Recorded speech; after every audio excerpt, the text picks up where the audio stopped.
This is Popular Front, a podcast focused on the very niche and kind of geeky details of modern warfare with me, Jake Hanrahan. For this episode, we're speaking to James Pogue. He's a journalist and author, and he's just got back from South Africa where he's been reporting on the farmer killings. Now, the truth of what's actually going on out there is kind of shrouded. You got these spooky fascists saying it's one thing, you got liberals saying it doesn't even exist. The truth is in the middle. So James is going to tell us all about the farm killings and the farmers who are basically organising militias to fight what they think will be a civil war in South Africa in the near future. If you like what we're doing at Popular Front, please consider helping it move forward by pledging at patreon.com/popularfront. You've just been in South Africa, right? You've been writing this article for Harper's Magazine. What were you doing there? And, what's the article about? Well, so basically how I came to this is that I as you know, I covered, right-wing guys in the US, right? And these sort of libertarian Mormons who I wrote a book about. And these are guys who I kind of associated with being in the vein of American libertarian, away from that sort of Euro nationalist right-wing thing. And I started to get videos from these guys that started to kind of freak me out, where they were talking about heritage and Norse mythology and whatever. And I was like, uh-oh, this is a little weird. These are guys in Utah. They started sending me videos about farmers in South Africa. And I was like, oh shit, these guys have gone full on Nazi. And so I started getting arguments with them where I was like, because they're saying hey, there's all these white farmers who are being brutally attacked and murdered, and they're sending me videos, and I'm getting videos from Lauren Southern and all these other people who you've probably heard of. And so just on the basis of that, I discounted it, right? And then they started sending me videos about land expropriation. And they started saying, hey, the government in South Africa has decided that it's going to take all the white-owned land and it's going to seize it without any compensation. And again, based on the sources, I was just like, well, this is probably bullshit. And so I just argued with them, via text, not even really bothering to look into it.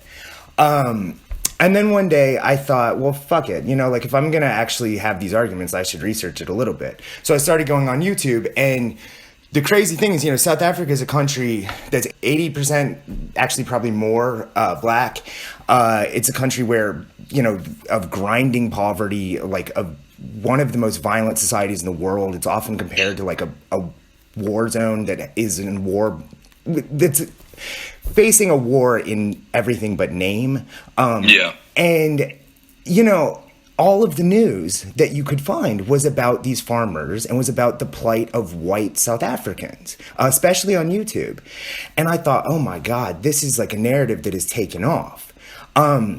So I started to hunt for where this narrative had come from. And I wasn't the only journalist to do this, but I traced it back to this one man named Simon Rush, who is a white South African event planner, 47 years old, living in a tiny village called Vanderkloof, who in 2017 came to the US and started meeting with white nationalist groups. And he did a 6-month tour, on Greyhound buses. He hitchhiked at times. He camped in the woods, and he got money because he was broke. He got money by selling goats back in South Africa, and then, raising money from Identity Europa people, from, other white nationalist groups around the country, and kind of winged it. Ended up staying here 6 months and making a big impact.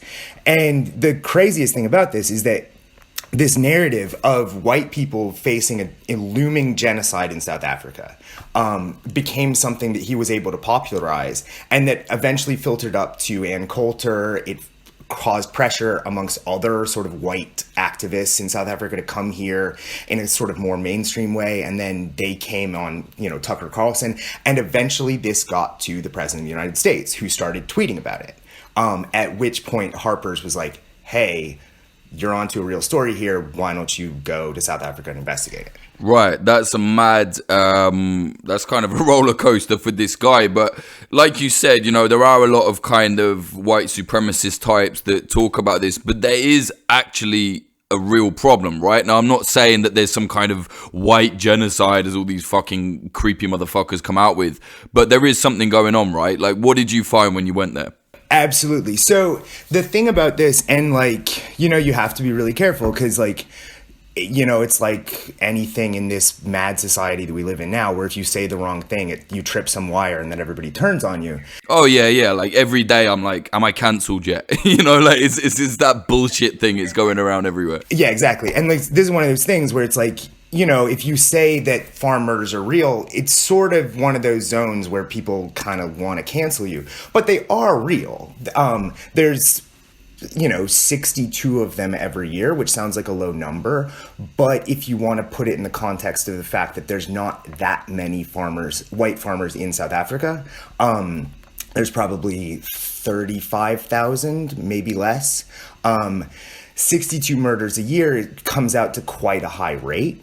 We're talking like, I think, I can't quite do the math off the top of my head, but I think it's over 300 per 100,000, which is extraordinarily high. Okay, so there is this real problem, and that's problem one, is that a lot of farmers getting killed.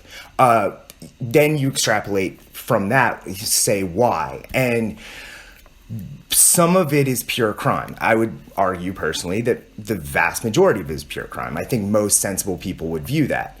The scary thing is that there is an element of just real pure rage that we should get into, because it comes from, I think, a source that needs to be explored and kind of dealt with.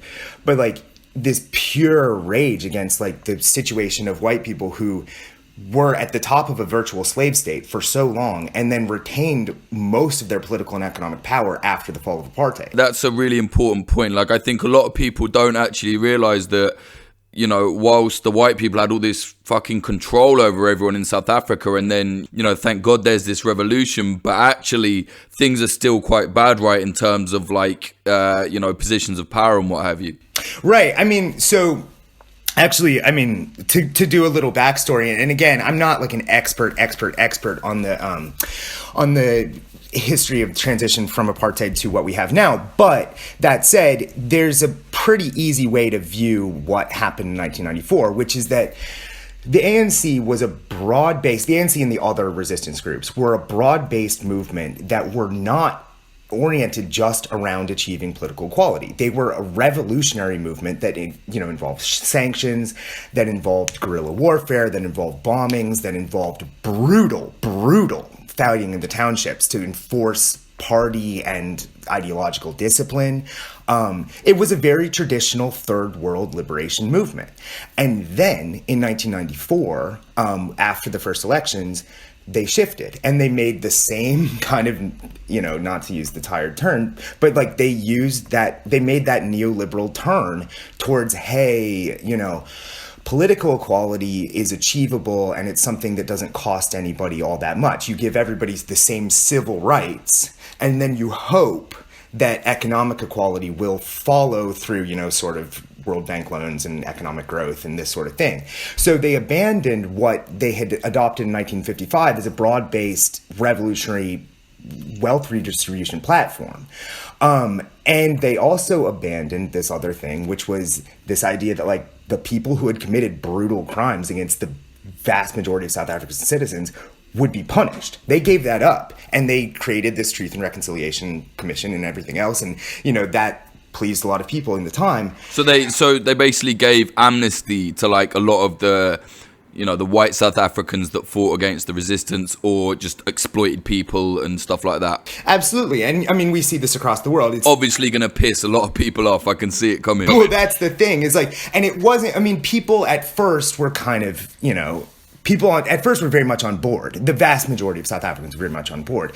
Now, when you look at particularly poor Black South Africans who feel like very little has changed, or in fact, and this is a kind of shocking statistic, but there are studies that show that like a lot of South Africans, and indeed a majority of them, feel like they're worse off now than they were under apartheid. Really? Yeah, it's amazing when you start looking at some of these studies, because unemployment is 27%, because 5 million South Africans, and probably more, honestly, I think it's fair to say 10% of the 60 or so million South Africans live in squatter camps. There are people who misremember how horrible apartheid was. Yeah, I think you see that actually in Iraq. Like, I don't know if you've seen that, but sometimes I remember when I first went to Iraq and there are Kurds, and I was actually there on the fucking anniversary of the Halabja massacre where Saddam gassed everyone, and they were like, oh, well, it was better under Saddam. It's like, no, mate, I'm sorry. Really, like, I'm sure it wasn't. I think people sometimes fling out those terms basically meaning things are really shit now, actually, still. The parallel there that I think is fair is that South Africa today is an intensely unstable society where people are incredibly insecure. Everyone, even white people at the pinnacle of this society, they live behind electric gates with armed guards, with dogs, freaked out every night. They form militias to protect themselves in the suburbs. Like, this is a way of life that exists in South Africa now that, like, people are feeling like they're living in an economic and political war zone. That is just, to some degree, like just a heightened state of like rampant capitalism, Yeah. I think there's, normal people generally, I think I think no matter what, even if it's grisly, you should have the freedom above all else, even if it's worse. But generally, like, everyday people are not really always thinking that, people just want to eat, like you said, and get to work. And I think that's what the left often forgets. They kind of completely forget, actually, maybe go and ask some working class people what they actually want rather than like smashing a bus stop or whatever, you know what I mean? Right. And like, the other way of looking at it too is I think a lot of people, when they say like, oh shit, it was better under apartheid, and again, it's not like, people are saying that as a way of expressing deep-seated anger. Like, it's a very powerful statement when a black person says that. They don't, I don't think, mean that literally, if I was to guess. But, like, it kind of evokes a feeling of rage and disappointment with what we actually have now, Absolutely. And what happened? So you went out there and you spent time with these white farmers, right? Yeah, so I did a thing. So, me and my editors, we talked a lot about this because if you Google farm murders, you get story after fucking story that's the same thing, which is people come to South Africa to investigate a narrative that is boosted by white supremacists, and they say, are farm murders real, right? And they say essentially kind of what I just said, which is, yes, they're real, but they're way less than this whole genocide thing that white supremacists are pushing. Then they go home. But what they've done is essentially boost the whole farm murder narrative even farther into the public discussion. And so what we wanted to do was kind of avoid repeating that. And we also wanted to tie into the thing that is really driving a lot of white right-wing South Africans into a panic right now, which is not murders. Farm murders have been going on for a very long time. And in fact, in the period immediately preceding democratic elections, when South Africa was in like just total chaos, there were way more farm murders. They're way down from where they used to be. And so the idea that suddenly there's this upswelling of rage against whites is to some degree probably true. And it's also probably true that a lot of farm murders are now prevented by the fact that there are a lot of private security agencies that whites have formed and funded. But the real thing that's going on here is that there is a drive to redistribute land along the lines of what the ANC called for in its Freedom Charter in 1955. And so the left of the ANC and the left-wing parties, Black First, Land First, and the Economic Freedom Fighters, which are growing hugely in popularity, these parties are pushing for the 87% of South Africa's land, or agricultural land, that is owned by whites, again, in a country where whites make up less than 9% of the population, to be redistributed somewhere along the lines of what Mozambique and Zimbabwe attempted with, in each case, varying degrees of success. And this has sent whites into an obvious panic. And so what I wanted to do was kind of do both, where I went and talked to white farmers, and then I talked to black radicals, including like squatters who had taken over white land, and like one of the sort of most firebrand kind of radical and seemingly violent politicians in South Africa, who's this Leninist named Andile Mngxitama. I can't even do the click, but it's a Xhosa name. And So, like, I went and tried to combine this whole, like, investigating the white genocide thing with the actual problems of South Africans who are demanding this land and who are increasingly grabbing white land whether or not the government allows them to.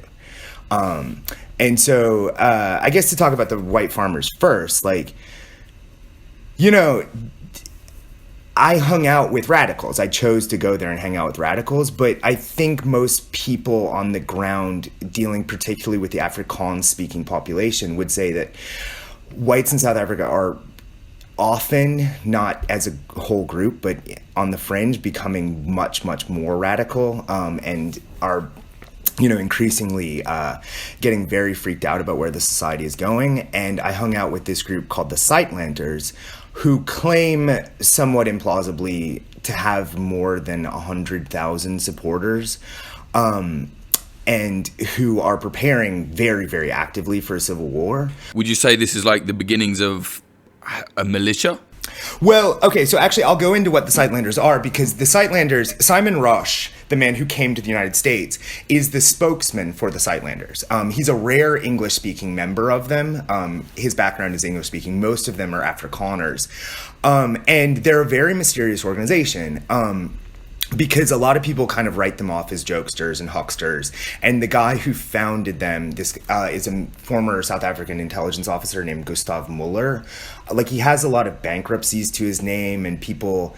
He claims to interpret the prophecies of a early 20th century, or late 19th century, early 20th century, like, prophet named Siener von Rensburg.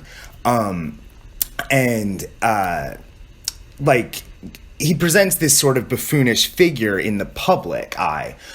But if you look, as I did, at, like, leaked state security documents, they estimate the Sightlanders to have 169,000 members, including hundreds of ex-SADF, like, high-level officers and intelligence figures, which is...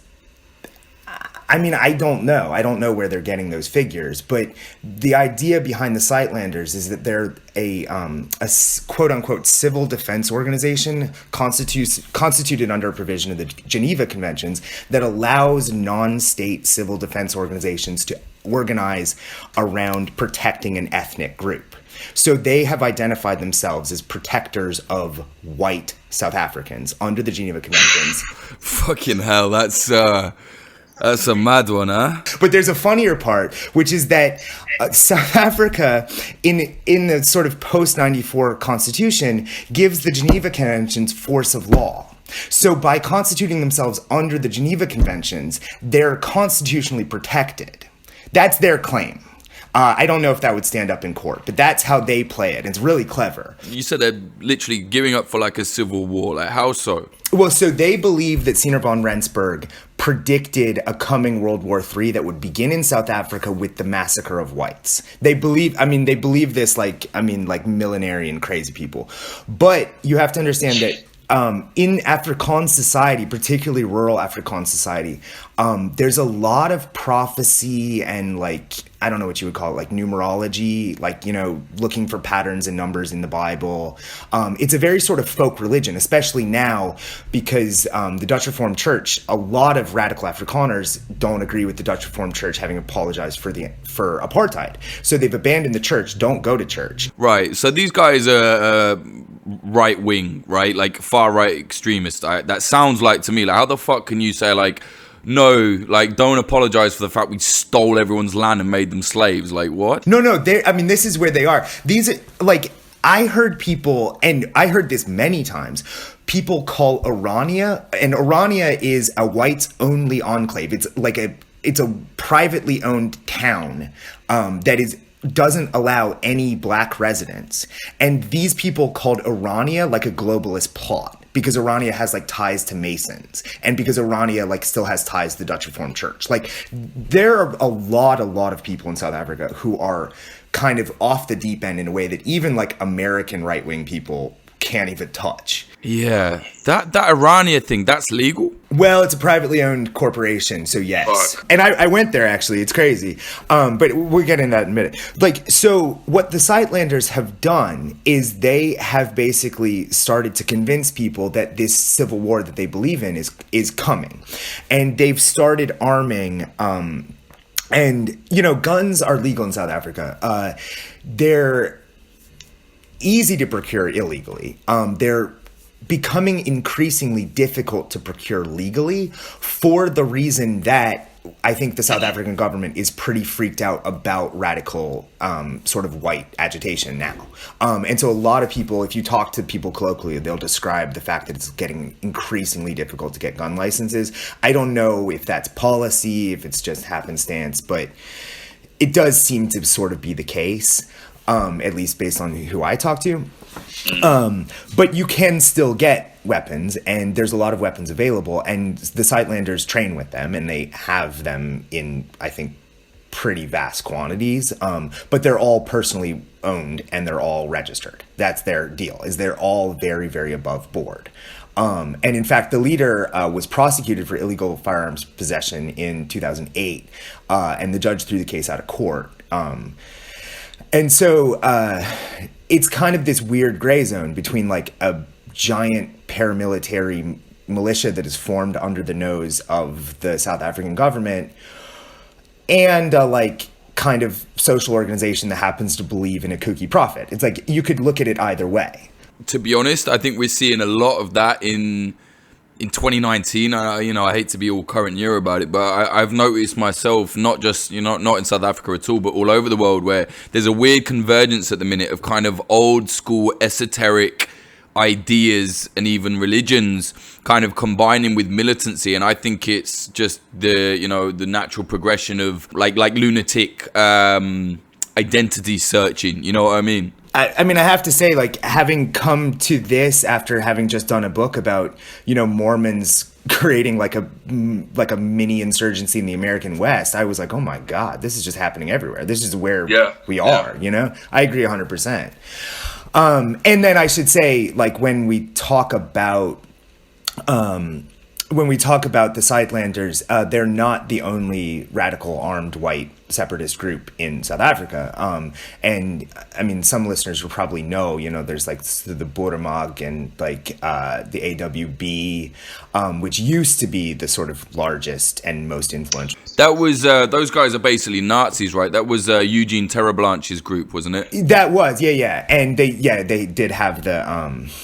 They did have the sort of Nazi-inspired flag, and like, so first of all, I would say that sort of, I know for a fact that there are ex and current AWB members who have been involved with the Sightlanders. The Sightlanders are very, very careful to not allow for like active sort of like terroristic elements to be within their ranks. I actually believe that that's something that they do try to weed out because it doesn't look good for them and because it just causes problems. Like, they're not trying to start a civil war. There have been times where the other groups have been trying to actively provoke one.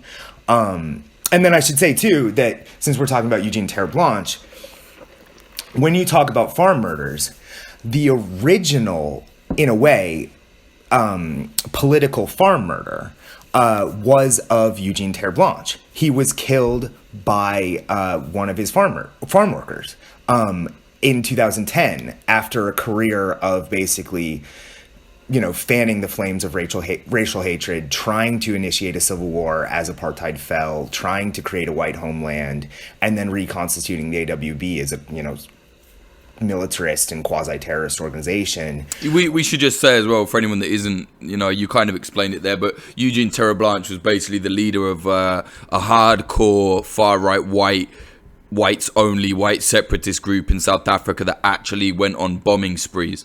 Yes, and also, I mean, more significantly, let me not get this year wrong, but in the sort of the waning days of apartheid, as everything was falling into chaos, he led an invasion of one of the Bantustans, attempting to incite a civil war. And all of these irregular, usually ex-SADF officers and personnel came with him armed and like basically tried to take over this Bantustan and create in Northern Cape like a whites only refuge and provoke a crisis and kind of end this whole South Africa rainbow nation before it started. And a lot of people remembered that, and that's a legacy that South Africa lives with to this day, because people know that there are elements, highly trained former military elements, that are capable of thinking that way. And that inflects all of South Africa's security policy. It inflects all of South Africa's political thinking. And it's something that the Sidelanders profit from, I would argue, because when they make a militia or something, they're able to wield a huge amount of political force without ever even attempting a sort of attack or like a kinetic kind of engagement, because people know that these are guys who are militarily trained and who like are willing to just actually engage in actions if they're provoked. So the Sightlanders have got thousands of members. Some of them, like you said, are militarily trained. They've got weapons. They do training. And they say they're training for this civil war. Now, this sounds like a fucking powder keg to me. But do you think they actually want this civil war? You know, do you think they're going to try and provoke it or what? I think they do want it to happen. I actually, right. I believe them. So two-part answer there. Like, I believe them that they don't want to provoke it. I think that they're actually, I mean, I was very close in with them. I stayed for 2 weeks in South Africa. I traveled all over the country. I met senior leaders in, I think, 4 or 5 provinces. I went from KZN to Limpopo to Northern Cape. I met the leader. I stayed in the same house as him.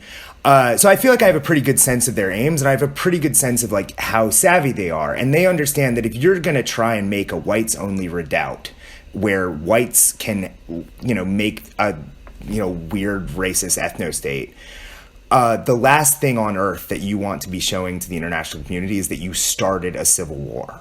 And so I think they fervently hope that someday this revolution that the ANC, predicted in 1955 and that somehow still hasn't been completed, I think they really hope that this land reform thing is going to kick off into a civil war, and so that they can actually fulfill their prophecy and make a whites-only nation.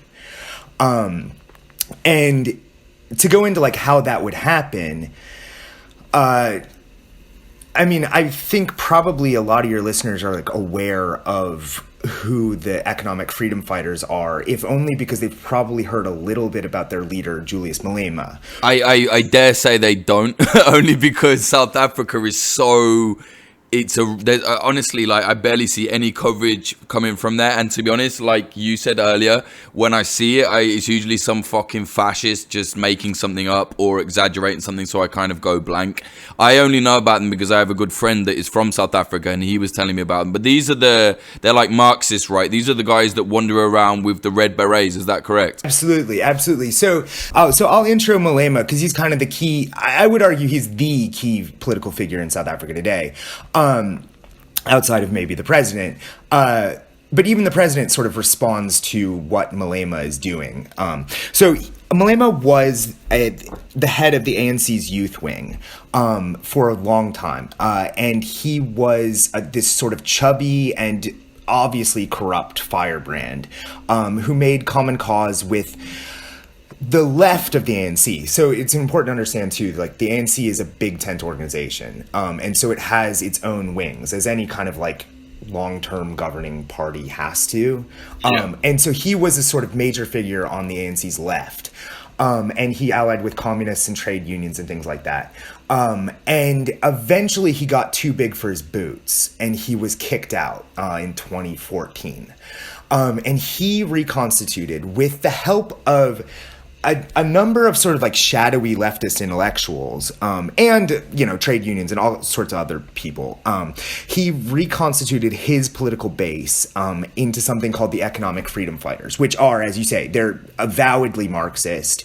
He slimmed down. He lost a lot of weight. He started trying to present himself as austere, even though he's like obviously corrupt and incredibly megalomaniacal. And he took the title of commander-in-chief. And he began a campaign to basically make land reform the governing issue in South Africa. And this was like something that people kind of dismiss, like, hey, whatever, like land reform, like that's not going to solve poverty. But Malema didn't really care, because what Malema did was he understood that for the average Black South African who knows nothing about banks and, you know, transnational capital flows and all the other things that like keep people in poverty and make it impossible for a government to redistribute wealth and all this other stuff, people could understand that, hey, this guy has a bunch of land and there's only a few guinea fowl on it that he uses for hunting. And then over here, we all live in shacks. So like, give us that land. And so Malema understood that like he had access to capital that he could redistribute. And so he could actually like advance a Marxist program based solely on land redistribution. This sort of took off. The last elections in South Africa were almost 5 years ago. And the EFF got, I think, 6.5% of the seats, or maybe 6.5% of the vote. This year, I think we can expect them to get far more. And he's become this very, very strong figure on the left flank of the ANC, which now has to respond to him because they're terrified.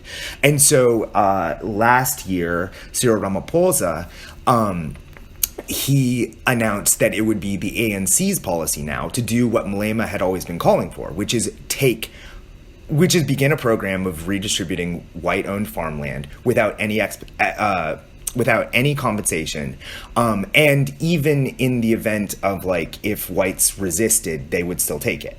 That's something that had never existed before. And that means by force, right? I mean, there's no other way. I mean, yeah, exactly. And so now you have this issue of, so you get white people literally on TV. I saw this the other day where there was some Afrikaner, I wish I could remember his name, but some Afrikaner was on there, and you know they had Andile on the one side advocating for land reform, and this Afrikaner on the other side, and they were saying, well, hey, you know, you keep saying like all this stuff that sounds like you're going to initiate a civil war, and he said, well, if you take people's land by force, then what are you doing but already starting the civil war? So it's like they're already ready.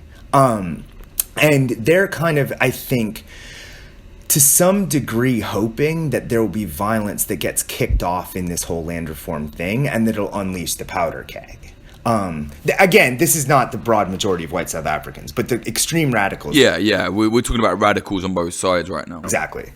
And then on the other side, I would say that, there are... Like Malema, so for example, Malema has done several things that really terrify whites. And there are a lot of whites sort of who are not radicals, like Ryan Mallon, who you may have heard of. He wrote this memoir, A Traitor's Heart, that is, you know, sort of one of the great documents of like liberal South African.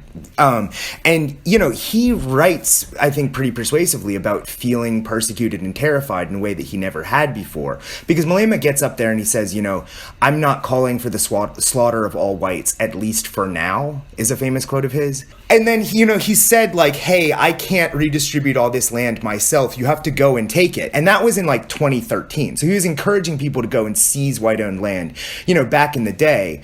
And then there's another moment where the leader of an Afrikaner rights group accused him of paying gangsters to go and kill white farmers. And Malema tweeted back, maybe, period, maybe not. Wow, okay. So he's trying to play this kind of edgelord, you know, political guy, but actually in a place like South Africa, as we're seeing and as you've seen, you know, that causes a lot of trouble.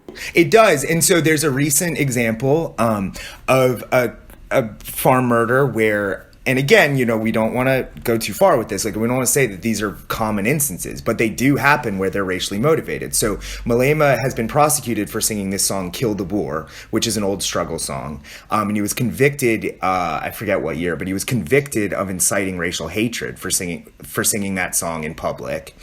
And now, so he sort of winks at it, you know? And he said, I think what he does is he says, kiss the boar now instead of kill the boar. But there was a farm murder just a couple months ago where someone came to the farmhouse by night and wrote kill the boar. And then a month later came back and killed the family. Wow. Okay. Shot them? I'm not sure how they were killed, but I think I remember that they were shot in bed. And so it wasn't even like it wasn't even a robbery. I don't want to go too far into this because if I get the details wrong, I'll sure. Be mischaracterizing something. But it was, it was a clearly racially motivated attack. And they were clearly being racially intimidated. And does that mean that the vast majority of white South Africans are persecuted? Absolutely not. But like, there's a reason why people are terrified. And Malema has danced up to this. And Malema has, like other radicals who are less famous than him, kind of embraced the idea that, hey, if it takes violence to get what we want, then that's something the whites have done. That's not our problem. And so I explicitly talked about this with Andile, who is the head of Black First, Latin First, which is a party that will probably enter parliament after elections in May, and is even more radical than the FF. Really? More radical? Yeah. I mean, Andile, he was one of the intellectual architects of the FF, and he was in parliament under Malema. And then he split because they're like Black First, Land First, for as radical as they are, they're very, very austere. And they're like, it's slightly mysterious how many supporters they have, but they sort of objected to the FF's corruption, and they were like doctrinaire Leninists. And so they want, like the FF, to redistribute all land as a way of sort of wedging in like an actual socialist restructuring of the country.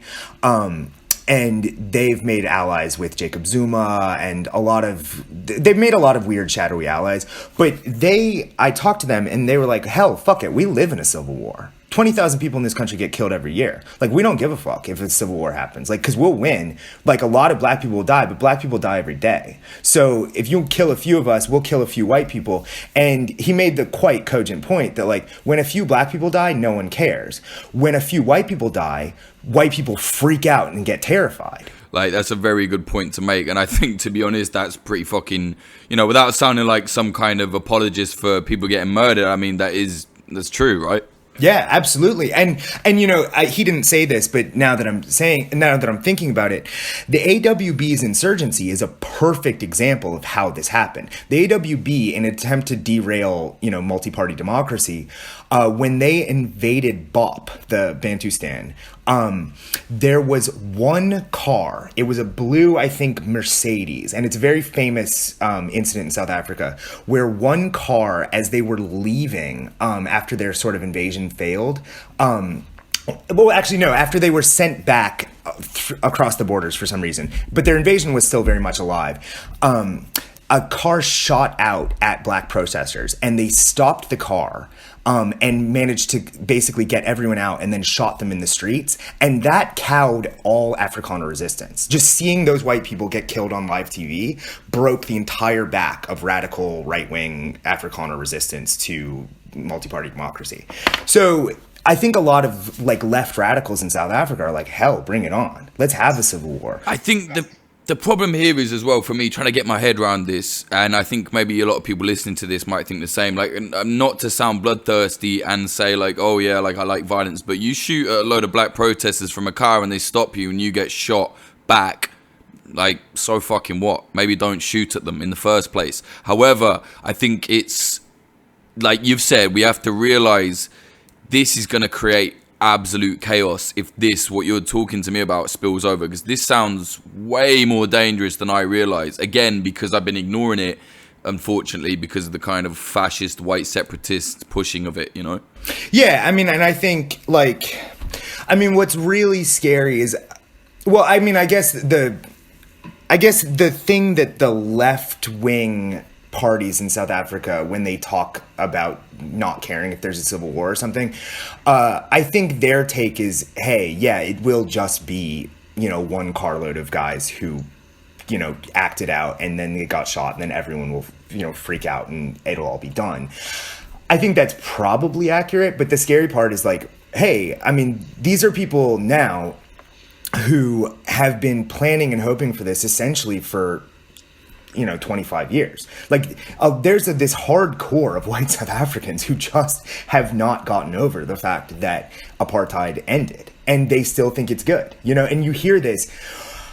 I would argue you hear it way, way, way more than it is even ever going to be possible to like imbibe from any kind of media. Because when you hear it from fascist media, you're like, oh yeah, of course, that's like fascist media. When you hear it in the mainstream media, you're like, oh, it's just one guy. It's like one radical guy that they track down. When you're in these circles and you're just like at barbecues and you're at, you're out at pizza at a mall in Krugersdorp, and you hear people saying this shit like just from the table behind you, like constant conversation, really, really, like, and it's little stuff. It's the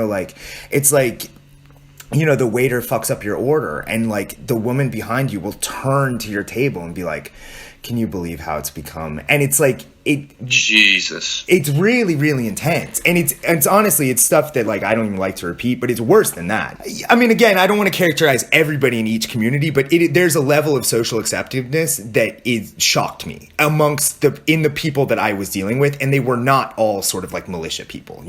These are people who are like getting together for barbecues and stuff. And that did shock me. Again, I got a picture of a society that was on the very far right fringe, but that said, like, if that exists, it's the same way that like in America, like if you're white in America, the far right fringe is still part of your society. Like, I live in LA, I drive 2 hours to Nevada, and I hear things said to me that like, I am like, holy shit, that's crazy. It's not nearly as crazy as this. Right. And if you've got radicals, far right radicals, and then you've got these black radicals as well saying, yeah, we want to kill them, we don't mind, and then these far right white guys like, yeah, we don't think we should have to give anything back, or we'll kill them, blah blah. Like, it's all very well for people to say, well, yeah, they're the radicals, but it's like, yeah, they're the guys that are going to kick this off and will actually keep fighting even when you think, well, it's going to finish now. Absolutely. And, I would say, too, like, there's a mistake, the very fundamental mistake that people in the West have made that I think, like, this is the reason that South Africa is interesting to me in a global sense, is like, people made a mistake thinking that fringe ideas are not determinative in this political landscape. And so it's really easy to go to South Africa and hear sort of liberal think tanks and stuff say like, well, why are you talking to these radicals? Like they don't have any purchase in our society. And it's like, yeah, are you aware that like Donald Trump and Brexit happened? Like, so the thing that freaks me out when I think about this going forward is that the language that white South Africans use is extremely reminiscent of the language that, and again, not all white South Africans, but the language that a lot of these radicals are using is extremely reminiscent of the way that I hear right-wing guys in the US talk about like Black Lives Matter, or about, welfare states, or about Barack Obama. They have this language of like, white people have given enough and now we've hit a line, and if they ask us for more, we're gonna fight. That's kind of how they talk, and that's kind of a moment that we're seeing with less intensity across the world, I think. I mean, I don't know Europe nearly as well as you, but I would imagine that it's something that people in a European context would see echoes of. Yeah, I mean, I don't want to get too political, but I think you've really hit the nail on the head there with the fringe thing. Like, people say, well, that's a fringe idea. Well, we live in a time where people are absolutely desperate to find a new ideology, a new meaning, a new identity. The fringe is a hell of a lot more interesting, and unfortunately, it's kind of, the fringe has become very gross, you know what I mean? And a lot of people are turning to it. So I think you're absolutely right, actually. I think that the fringe groups and the radical groups are actually the ones you should keep your eye on, because people will say, oh, well, they're not, they don't have as much, what's the word? Like, they don't have as much people interested in them. But it's like, well, actually, they don't need that many people interested in them. That's why they're fringe. That's why they're radical. I mean, and like, just to reiterate the really obvious point here, which is that like, this one fucking guy in a garrison town, that's not actually fair, but like this garrisoned little village in South Africa, that where a bunch of militia people live, like, he came to America, and a year later, Donald Trump is tweeting about his ideas. Like, fringe is mainstream now. Absolutely. Yeah. And that's a really kind of scary way of looking at it. I just want to talk about the farm killings a little bit more, because I feel like we skirted over it a little bit, and I think that's because both of us are like hate fascists and don't like racists, so we're trying to be like, but I think, at Popular Front, we're not scared to dig into shit properly, so I think we should talk about it properly. Like, what's going on with these murders? Because I have seen some footage and they look fucking horrible and it looks terrifying, and I'm not saying, oh well, this is so bad because a few of them have died and they're just the white people, but they are being killed. You can't ignore it, and like we said, it could spark something much worse. So maybe you can go into a little bit more detail on the farm killings. The easiest way to dispense with like the white genocide myth or whatever is that, so I'll just start with that and then we'll go into details. Yeah. Like, just to remind everybody listening, like, hey, if you're an Uber driver, if you are a night shift worker, if you are any number of like a broad category of employment in South Africa, you are more likely to be killed than a white farmer. So yes, a lot of white farmers are getting killed statistically, but there are other employment categories that are even more targeted for various reasons. And that's just random. It's not like kill the white Uber drivers, it's just killing. Uber drivers are killed for a very specific reason, which is that taxi gangs don't want Uber drivers working. There you go. So like, yeah, so it's like, we don't hear international outcry about the murders of South African Uber drivers. So you want to talk about like Black Lives Matter versus White Lives Matter. Like, there is a very clear issue here. That said, if you do want to go into farm murders, they are brutal as hell, and they can be, and they're very, very scary. And so there's, I think, two things at work. And Andile, the head of Black First Land First, I think he put it pretty succinctly, which is, on the one hand, there's cash and guns on farms, and they're isolated. And so you go and get the cash and guns. It's not that complicated. Add in an element to that of the fact that a lot of rural farmers in South Africa, who are, 90% white, have deep ties into the community, in the sense that they've hired and or fired farm workers who live in the surrounding settlements. So a lot of people know the lay of the land around them. They're very intimately aware of like the habits of the family. They're intimately aware of like the gates, the guard systems, all this other stuff. Farmers are uniquely vulnerable. That's half of it. The other half of it is where it gets really scary, because there is an element of vitriol that seems to unfold that is kind of inexplicable. And this isn't unique to farm killings, but it seems to express itself most intensely in farm killings. So a lot of times you'll see murder with no apparent other motivation than like the joy of killing. You'll see people tortured and raped. You'll see, people with boiling water poured on their heads. You'll see, and it goes on and on. You'll see mothers raped in front of their kids, kids raped in front of their mothers. Like people begging for mercy, and some of this stuff like becomes viral, and so it takes off, but like, I talked to one farm murderer, the daughter of someone who was attacked, and he's a 73-year-old man who's beaten with an iron until his like skull had to be taken off of his brain, it's just stuff like that just gets, you're like, why are people doing this? You hear certain answers for that. Some of it is just that like, it's not that uncommon in South Africa for like a robbery of a cash and transit vehicle, or a robbery, like a carjacking or something, like you give them the keys and they shoot you anyway, So it's like, this isn't just happening to white people. It's not just happening to farmers. But that said, like, some of the torture is so elaborate. Some of the murders are so pointless. Some of the vitriol is just so intense. Like, I had a friend, like, who actually did become like a little bit of a buddy, like, and he's just a English speaker, not radical even in the slightest, not right wing, nothing, but he had to join to protect his farm. He had to join like a civil defense organization, and like, he carries a gun with him everywhere he goes, and like, not that long ago he had to go help cut down a neighbor who'd been strung up a tree by baling wire.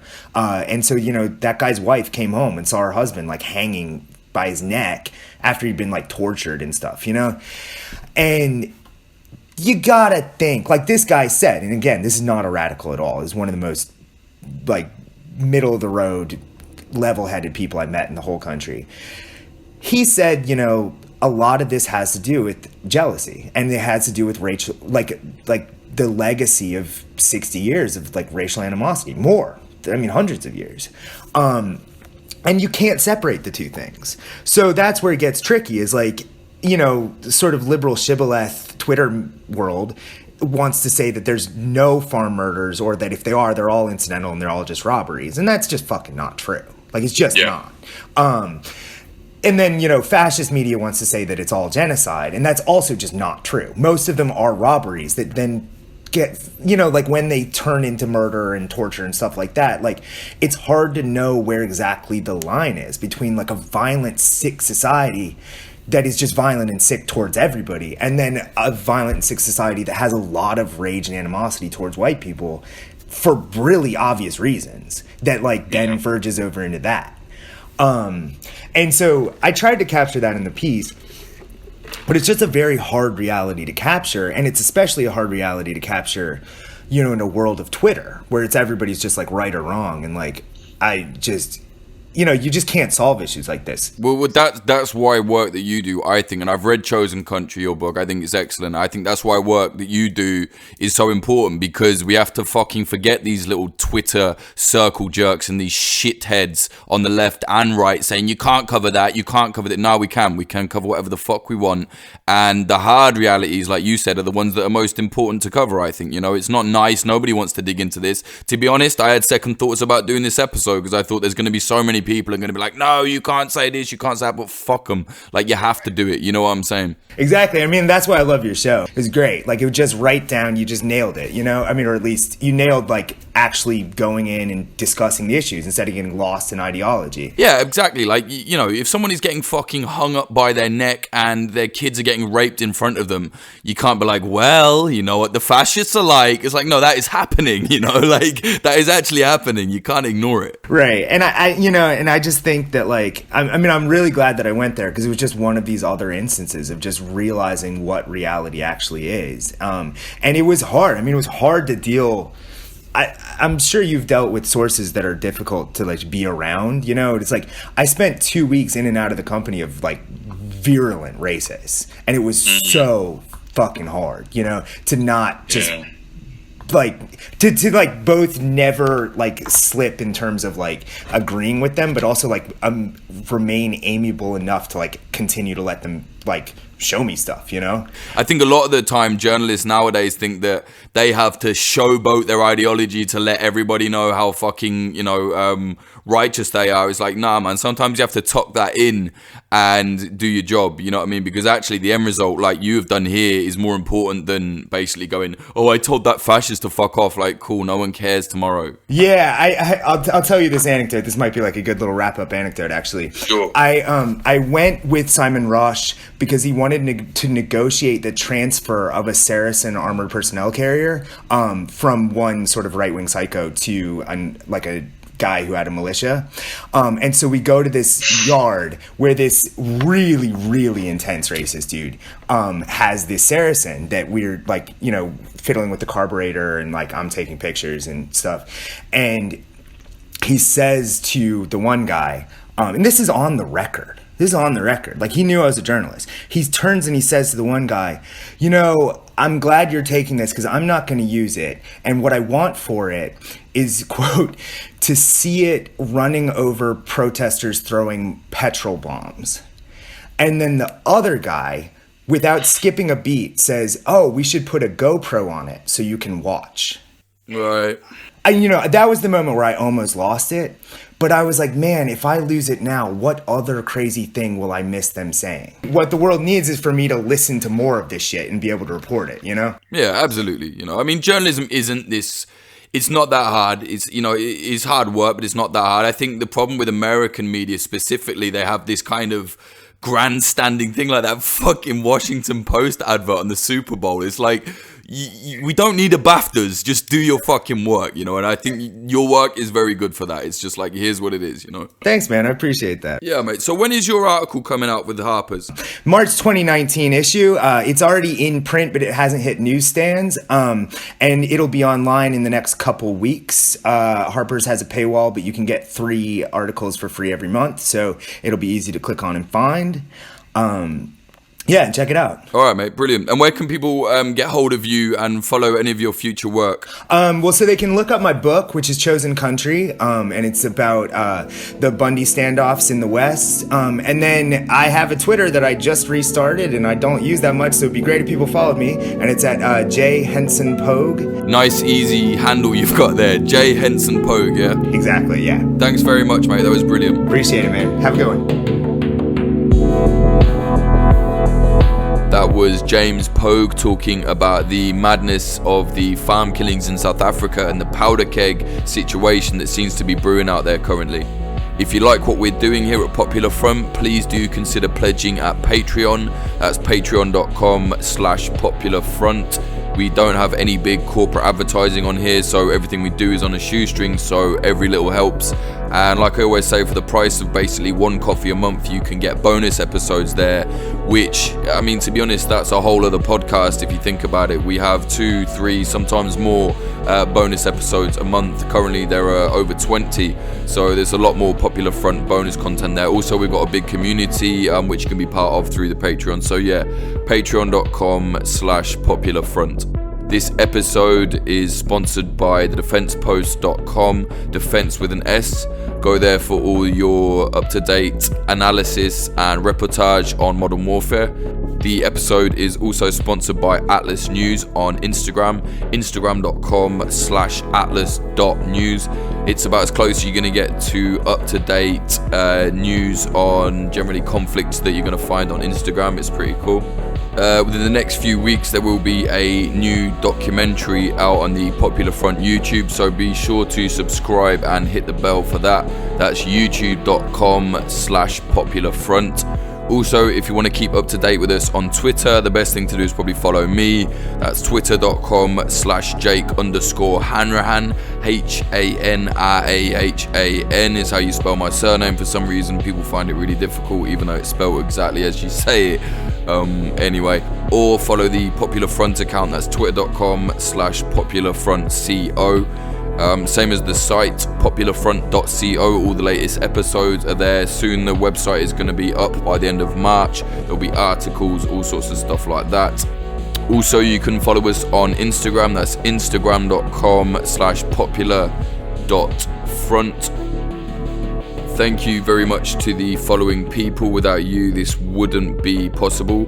Those people are Adam Berg Snyder, Axel Iverson, Chad Walker, Dan Dunham, Daniel Shearer, Darby, Diana Gorvanek, Emily Molly, Fletcher Tate, Jack Mayhoff, James from the Discord, Joanne Stocker, Joel Tambusi, Joshua Yabbott, Lawrence Abrahams, LH, Margaret Bowling, Michael Euler, Patrick Bronte, Peter McCormack from the What Bitcoin Did podcast, Rosha Alakidi, Ryan Sandercock, Scartoon, Scott Jonesy, Sean Fowler, Sebastian from the Discord, Surishe Hawazi, Teddy, Tom Lochrin, Tony Bin, and Zachary Hinch. Thank you very much.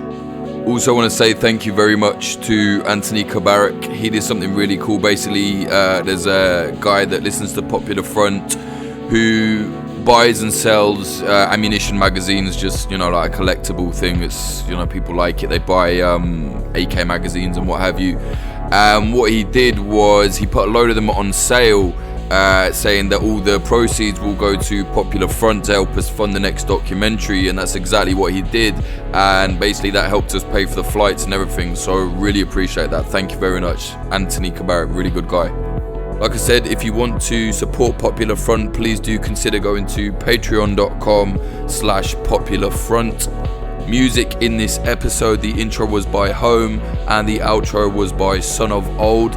Follow him on SoundCloud, soundcloud.com/son-of-old. Soon, Synthline Volume 2 will be out. Synthline Volume 1, if you don't know, is basically the EP that he put out with all of the popular front beats. Well, not every one of them, but a load of the outro beats that you'll hear on the podcast. If you follow him on SoundCloud, you'll see when the next one comes out too.